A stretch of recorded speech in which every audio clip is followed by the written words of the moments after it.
తాజా 30 సినీ పరిశ్రమ తెర ముందు ఒక రకంగా తెర వెనుక మరో రకంగా ఉంటుందన్న సంగతి తెలిసిన విషయమే. కోర్స్ దాదాపు అన్ని రంగాలు ఇలాగే ఉంటాయనుకోండి. కానీ సినిమా రంగంలో కథ వేరు.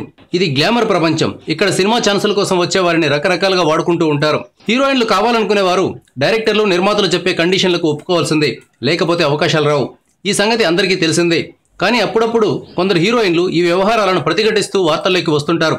అర్చన, మాధవీలత, వరలక్ష్మి, కస్తూరి, రాధికా ఆప్టే లాంటి తదితర హీరోయిన్లు ఈ అంశం మీద బహిరంగంగానే మాట్లాడారు.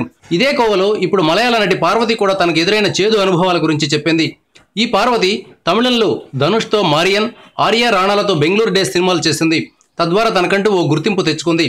పార్వతి ఓ టీవీ ఛానల్తో మాట్లాడుతూ సినిమా రంగంలో హీరోయిన్ల పరిస్థితి దయనీయంగా ఉంటుందని తెలిపింది. ఇక్కడ అవకాశాలు కావాలంటే అన్నింటినీ వదులుకోవాలని, ఛాన్స్ కావాలంటే బెడ్రూమ్కి రమ్మని అడుగుతారని చెప్పింది. మలయాళంలో అవకాశాల కోసం ట్రై చేస్తున్న టైంలో పలువురు హీరోలు, దర్శకులు బెడ్రూమ్కి రమ్మని పిలిచేవారని చెప్పింది. సినిమాల్లో ఛాన్సులు కావాలంటే ఇలాంటివన్నీ కామన్ అని, సర్దుకుపోక తప్పదని కూడా చెప్తుంటారని పార్వతి వివరించింది. బెడ్రూమ్కు వెళ్ళలేక ఖాళీగా ఇంట్లో ఉన్నానని చెప్పింది. బెడ్రూమ్కు ఓకే చెప్పుంటే ఈ పాటికి తన చేతిలో చాలా సినిమాలు ఉండేవని వెల్లడించింది.